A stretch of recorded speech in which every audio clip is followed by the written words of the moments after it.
बिस्मिल्लाहिर्रहमानिर्रहीम।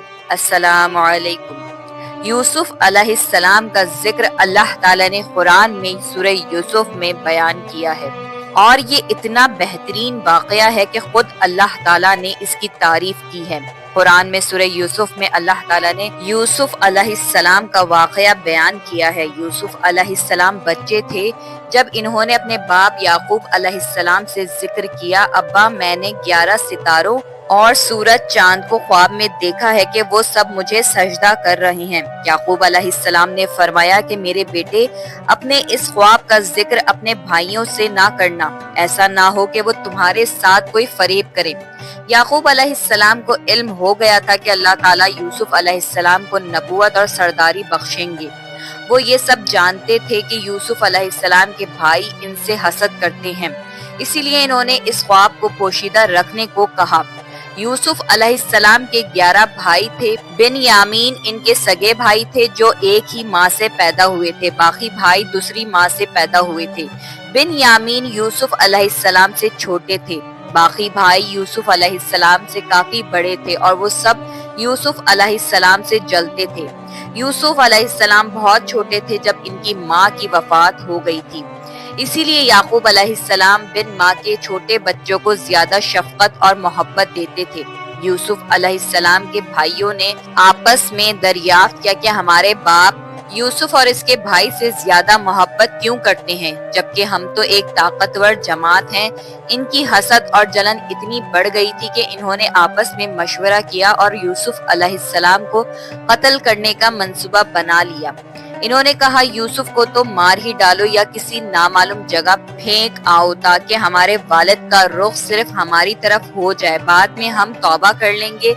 इनमें से एक भाई लावी ने कहा, यूसुफ को कत्ल तो मत करो बल्कि इसे किसी कुएं में डाल आओ कि उसे कोई आता जाता काफिला उठाकर ले जाए। सब इस बात पर राजी हो गए। फिर सारे भाई मिलके अपने बाप याकूब अलैहिस्सलाम के पास गए और बोले, आखिर आप यूसुफ के बारे में हम पर एतबार क्यों नहीं करते, हम तो इसके खैर ख्वाह हैं। कल आप यूसुफ को हमारे साथ भेज दीजिए कि खूब खाए पिए और खेले और इसकी हिफाजत के हम जिम्मेदार हैं। याकूब नबी ने फरमाया, इसे तुम्हारा ले जाना मुझे फिक्र में रखेगा और मुझे ये भी डर लगा रहेगा कि कहीं इसे भेड़िया ना खा जाए। इन्होंने जवाब दिया, हम जैसी जोर आवर जमात की मौजूदगी में भी अगर इसे भेड़िया खा जाए तो हम तो बिल्कुल निकम्मे हुए।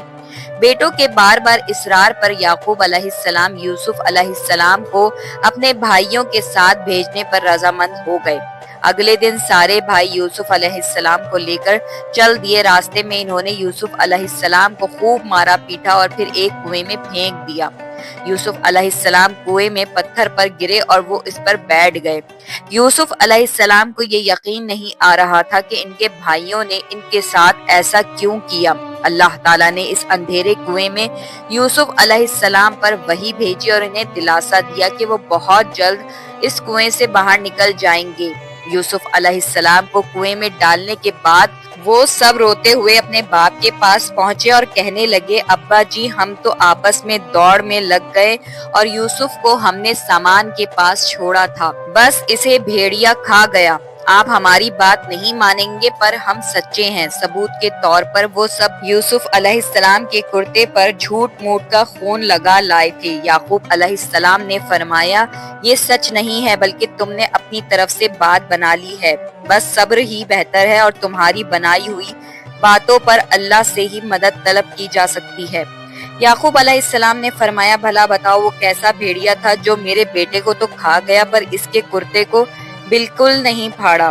बार बार पूछने पर भी भाइयों ने सच नहीं बताया। सफर करता हुआ एक काफिला आया और इन्होंने पानी के लिए एक शख्स को भेजा। इसने अपना डोल कुएं में लटका दिया। यूसुफ अलैहिस्सलाम इस डोल में बैठ गए। उन्होंने जब डोल निकाला तो इसमें एक खूबसूरत लड़का आया। वो खुश हो गए क्योंकि इस जमाने में गुलामों की तिजारत होती थी। वो काफिला यूसुफ अलैहिस्सलाम को अपने साथ मिस्र ले गया और इन्हें एक मामूली कीमत पर गुलाम के तौर पर बेच दिया। अजीज मिस्र ने इस खूबसूरत बच्चे को खरीदा और अपनी बीवी जुलेखा को तोहफे में पेश किया और फरमाया कि इसे बहुत इज्जत और एहतराम के साथ रखो। बहुत मुमकिन है कि ये हमें फायदा पहुंचाए या हम इसे बेटा ही बना लें। اس طرح یوسف علیہ السلام عزیز مصر کے ہاں پلے بڑھے۔ جب یوسف علیہ السلام بڑے ہوئے تو انہیں شاہی محل کی دیکھ بھال دے دی گئی۔ اللہ تعالیٰ نے مصر کی سرزمین میں یوسف علیہ السلام کے قدم جما دیے اور انہیں علم سے نوازا۔ جب یوسف علیہ السلام جوان ہوئے تو جوانی کے ساتھ ان کے حسن میں بھی اضافہ ہوا۔ حسن یوسف واقعی بے مثال تھا۔ یوسف علیہ السلام اس دنیا کے سب سے خوبصورت شخص تھے۔ سبحان اللہ۔ عزیز مصر کی بیوی زلیخا یوسف علیہ السلام کے حسن کو دیکھ کر فدا ہو گئی اور اس نے یوسف علیہ السلام کے ساتھ بدکاری کا ارادہ کیا۔ پھر اس نے اپنے محل میں یوسف علیہ السلام کو بہلانا پھسلانا شروع کر دیا۔ ایک رات زلیخا نے یوسف علیہ السلام کو سارے دروازے بند کر کے کہا، آئیے یوسف، میں نے یہ زیب و زینت آپ کے لیے کی ہے۔ یوسف علیہ السلام نے کہا، اللہ کی پناہ، یہ ناممکن ہے، میں ایسا نہیں کر سکتا۔ جب زلیخا ضد کرنے لگی تو یوسف علیہ السلام وہاں سے بھاگے۔ زلیخا ان کے پیچھے بھاگی اور دونوں دروازے کی طرف دوڑے۔ زلیخا نے یوسف علیہ السلام کا کرتا پیچھے سے کھینچ کر پھاڑ دیا۔ دروازے کے پاس ہی عزیز مصر دونوں کو مل گئے۔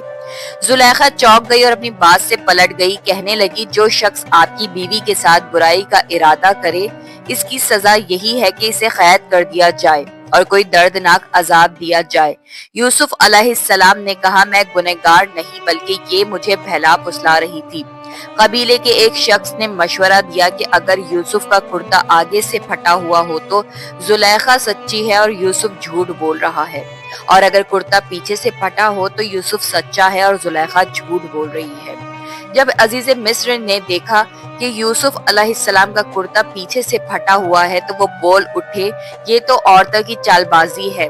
انہوں نے یوسف علیہ السلام سے کہا، یوسف، اس بات کو جانے دو اور زلیخا، تم اپنے گناہوں کی توبہ کرو۔ عزیز مصر نے اس بات کو دبانے کی کوشش کی اور یوسف علیہ السلام کو اپنے گھر میں ہی رہنے دیا، لیکن پھر یہ بات شہر میں پھیل گئی۔ عورتیں طرح طرح کی باتیں کرنے لگیں کہ عزیز مصر کی بیوی اپنے جوان غلام کو بہلانے پھسلانے میں لگی رہتی ہے۔ جب زلیخا تک یہ باتیں پہنچی تو اس نے سب کے لیے ایک دعوت کا انتظام کیا اور سب عورتوں کو بلایا۔ سب کے سامنے پھل رکھے گئے اور سب کو ایک چھری دی گئی۔ پھر زلیخا نے یوسف علیہ السلام کو حکم دیا کہ سب کے سامنے مجلس میں پیش ہوں۔ جب شہر بھر کی عورتوں نے یوسف علیہ السلام کو دیکھا تو ان کے حسن کو دیکھ کر اتنا کھو گئیں کہ پھلوں کی بجائے چھری سے اپنے ہاتھوں کو ہی کاٹ لیا اور انہیں پتہ بھی نہیں لگا، اور وہ سب بول اٹھی، یہ تو انسان ہرگز نہیں، یہ تو کوئی فرشتہ ہے۔ اس وقت زلیخا نے کہا، تو یہ ہے وہ جس کے لیے تم مجھے طعنے دے رہی تھی۔ اس کے بعد شہر کی ساری امیر عورتیں یوسف علیہ السلام کی عاشق ہو گئیں۔